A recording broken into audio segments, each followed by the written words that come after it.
you know, sometimes you just think you're too nice. What you've got to realize is that, okay.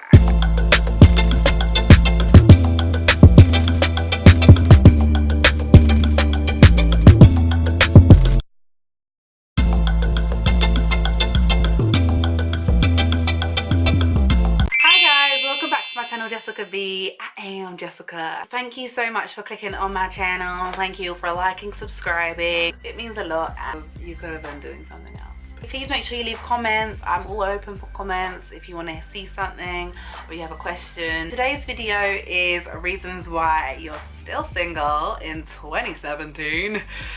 2016 was not the year for you. You know, there's a lot of questions you ask yourself. Am I ugly? Do I smell? Sometimes it just boils down to a few simple things. What you've got to do in 2017 is not idolize being in a relationship. Build on being you. Build on what God has already put in place. But I did come up with some reasons, and these are some of the reasons that I personally had, or that I've seen, you know, in and amongst my group of friends, girlfriends, before they eventually started dating and stuff like that. It might not be all the reasons why, and they might be completely wrong for your situation. These are some of the things that I attribute to singledom. Number one, I'm gonna make it short and snappy. You're not focusing on God and you're too busy scrolling on Insta for a man. Let's just be honest, we all see Man Crush Monday, all this nonsense, man crush this, man crush that on Instagram, and you know, you're not focusing on God. Your husband is not going to be from Instagram, okay? What you've got to realize is that a man of God will be focusing on God. He's not going to be on Instagram 24/7, 24 hours a day. If you're looking for this guy, to put down your phone and look up to God, looking for this buff thing, yeah. And a lot of times we complain and we say, oh, God hasn't given me this, but our focus is not right. Number two, you're lowering your standards.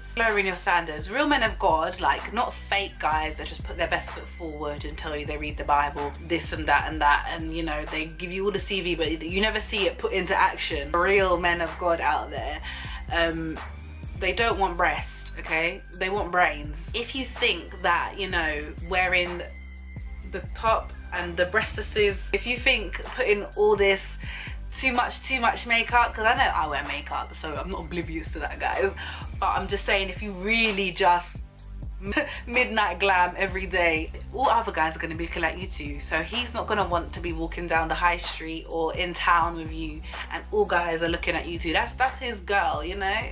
Their eyes should be trained anyways to be heavenly looking, okay? Lustful men, men that don't know God, you know, all that type of stuff, they will be looking, then you'll think, oh look, yeah, brother Daquan, he says I'm pretty, he goes to my church, but he only talks to you when you're wearing your lascivious clothes.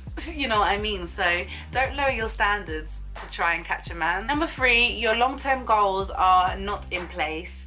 Like, you're only looking for short-term satisfaction, like being able to have sex, being able to post cute pictures on Snapchat, have an engagement ring, have a wedding, you know. Like, God's not going to give you the realness of a relationship and marriage if you don't take it, like, if you don't take anything seriously. If you're not taking life seriously, God will just be like, what? I've got to bless some other people out here. If you're just looking at the short-term benefits of a relationship, like being able to have sex is one of the fundamental parts of marriage, you know.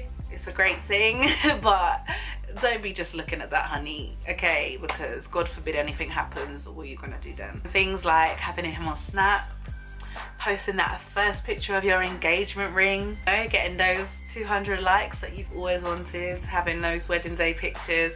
Bruh, okay, you want to plan a wedding, it's fine, it's very stressful, just to let you know. Short-term mindset is not going to get you a long-term relationship, long-term marriage. You need to be, not saying you need to be 100% there, because God will always give you those extra bits. Okay, when you're thinking about silly little short-term things about like Instagram pics and Snapchat and sex, God, no. Number four, you're too picky.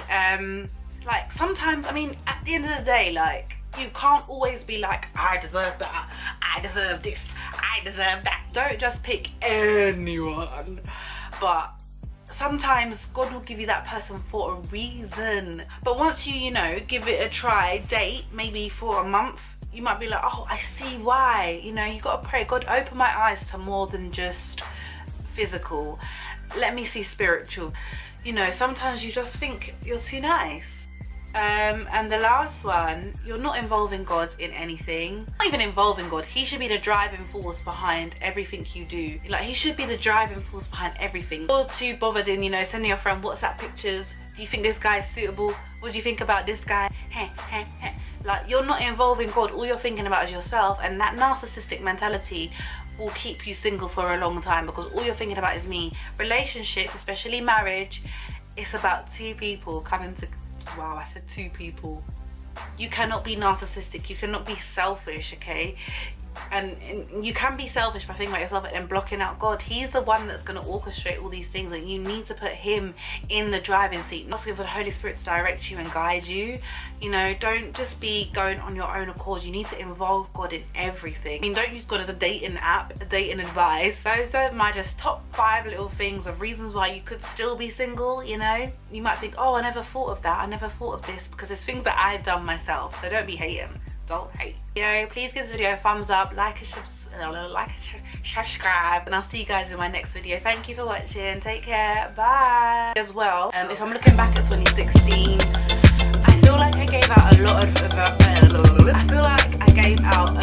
advice